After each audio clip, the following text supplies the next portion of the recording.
Welcome to Marketplace Tech Bytes, our weekly review of some of the biggest stories making headlines across the industry. I'm Safo, and this week, a judge hands down a landmark ruling on AI's use of copyrighted works. And then the Mideast conflict reminds us of the dumb security in smart surveillance cameras. And finally, we'll look at Apple and how it's irked some customers with movie ads popping out of all places, its wallet app. I'm joined by a regular contributor, Joanna Stern from the Wall Street Journal, for her take on these stories and more. And welcome, Joanna. Thanks for having me. And as always, Joanna, your mission, should you choose to accept it, is to give us the bite of the week. That's the number that tells us everything about the week in tech. Do you accept the mission, Joanna? I accept the mission. What's your number? I'm going first. Okay, my number is 220 watt hours. And that is because that's this is all according to my new column and video that just went up on the Wall Street Journal, but that's the approximate amount of energy used to generate 2 AI videos at the high end of the spectrum. And I got these numbers from a researcher, and then I'm going to tell you what else it is, the same number. It's the same amount of energy needed to cook a steak on an electric grill.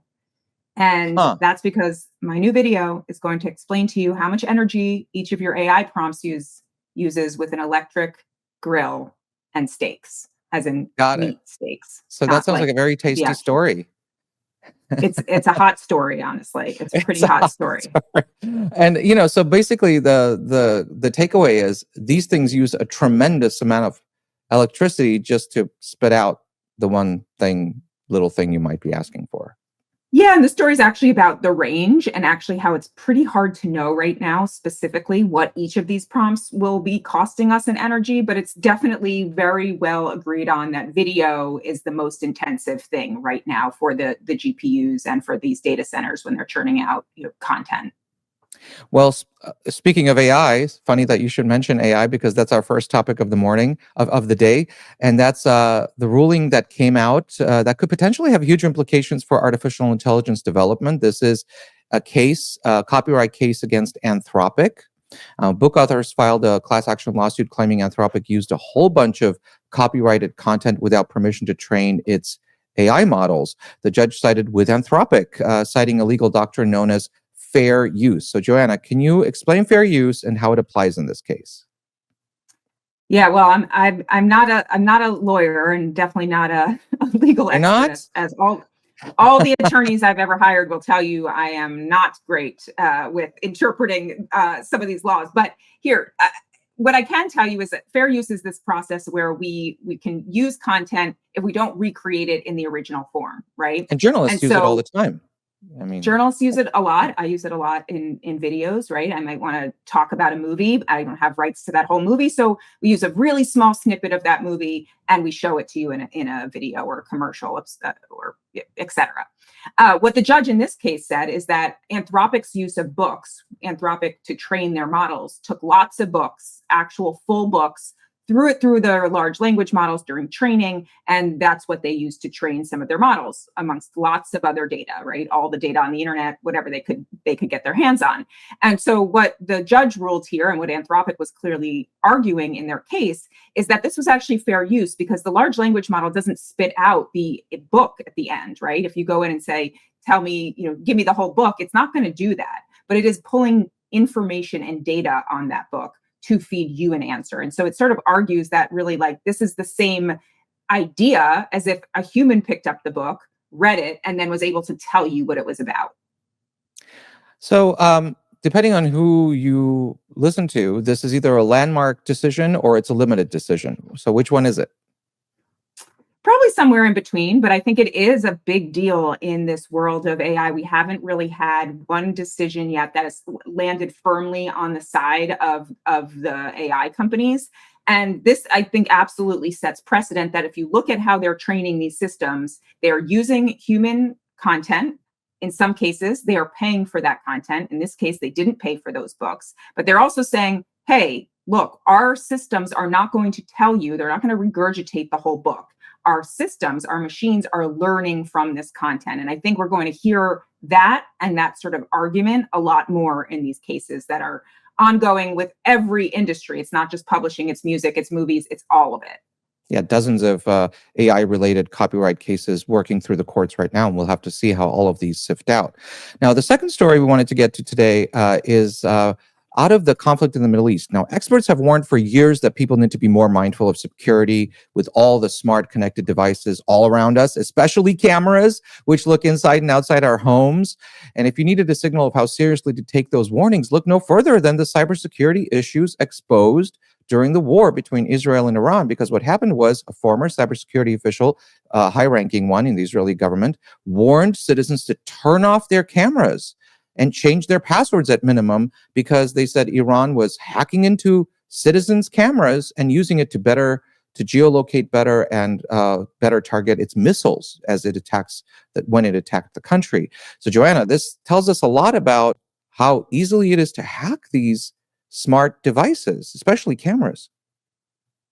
Well, it is, but it also really depends on the makers of those cameras and where they're coming from. I mean, this has long been a concern in consumer electronics about buying, just off the shelf Chinese made web cameras that, look, it's very cheap. You can go buy one of these webcams, or companies can go buy these cheap webcams. They can slap some not so secure software on that to set it up, and then they can start selling it on Amazon, other places, etc. And so that has always been a big fear whenever I'm guiding people to buy a webcam or any security system for their home. I really do guide them to look for something that's encrypted, that is from a reputable company, and where they know the company that backs that with cloud services, and again, a reputable company, and probably one of the big tech companies. Is this an issue of market forces kind of playing against our best interests, right? Because people are looking for cheap versus safe or secure? Absolutely. I mean, if you look at sort of the scale of consumer electronics, you can get pretty much a lot of this stuff at cost for a low price Chinese manufacturer. You can find it in pretty much any category, right? From smartphones to cameras to thermostats, et cetera. And so what's really become the focus of security of the big tech companies on this stuff is encryption. That's one big thing you always want to look for. But also they have the backing of giant cloud systems with much more secure privacy and user data protection. All right. Well, let's switch to our third topic and talk about a company that's focused on privacy and protections, at least as its kind of brand, and that's Apple. The thing is, it really, really wants you to go see its new racing film, F1, starring Brad Pitt, so much so that it sent iPhone users notification through the iOS wallet app, of all things. It offered a $10 discount to go see the movie in theaters, and that didn't sit well with a lot of people. And I'd like you to see some of the complaints we have to show you from social media. Here are a few samples. You see it. Who approved this? Oh, hell no. Hope it's a one-off. I can tell you that there were a lot of others. These are just a few. Joanna, really? Pop-up ads? Is this a first for Apple? It's really not a first for Apple. I mean, maybe from like the push notification idea that yes, they mass push notification to every one of their users to go watch their movie, which is pretty egregious. But honestly, the settings menu of iPhones has become, I would say, a billboard for Apple over the last number of years. I mean, you've probably gotten how much more money to increase your iCloud storage? Why don't you subscribe to Apple TV Plus? Hey, 5 more months free of Apple Music. So they're constantly trying to push their services through the settings menu, which is where you would actually pay for those things. And so this went a little bit further, right? It sent that push notification to the wallet app. I was actually digging into this, and it's really, you can't really disable those. You can disable those notifications, but you want those notifications when you actually need to use the wallet app, right? Like you want to use it to use your movie tickets, or you want to use it to use your plane tickets. And so you wouldn't want to disable those notifications, which I think Apple really owes us a setting that says disable our promotional notifications.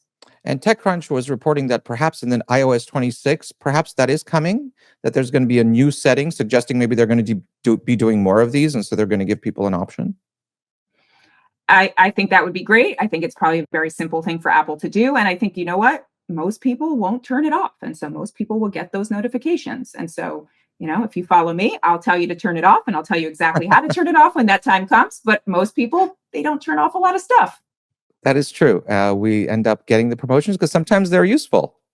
Sometimes we want that discount. Sometimes you want to know that you're going to go see one in the movie theaters. That's true. Or you can see it in movie theaters or on Apple TV. Yes, I've been For a seeing the $10 ads discount. too. Yeah. Well, thank you very But much, you have to Joanna. use Apple Pay, by the way. I mean, this is Oh, is that like right? there were so Oh, many layers of this being Apple promotion. Yeah. Yeah. yeah, yeah. Well, there you go. Well, thank you very much, Joanna. Appreciate you joining us today. Thanks for having me. That's Joanna Stern from the Wall Street Journal. And thanks to all of you for joining us today on Marketplace Tech Bytes Week in Review. Jesus Alvarado produced this episode. I'm Nova Safo, and we'll see you next time.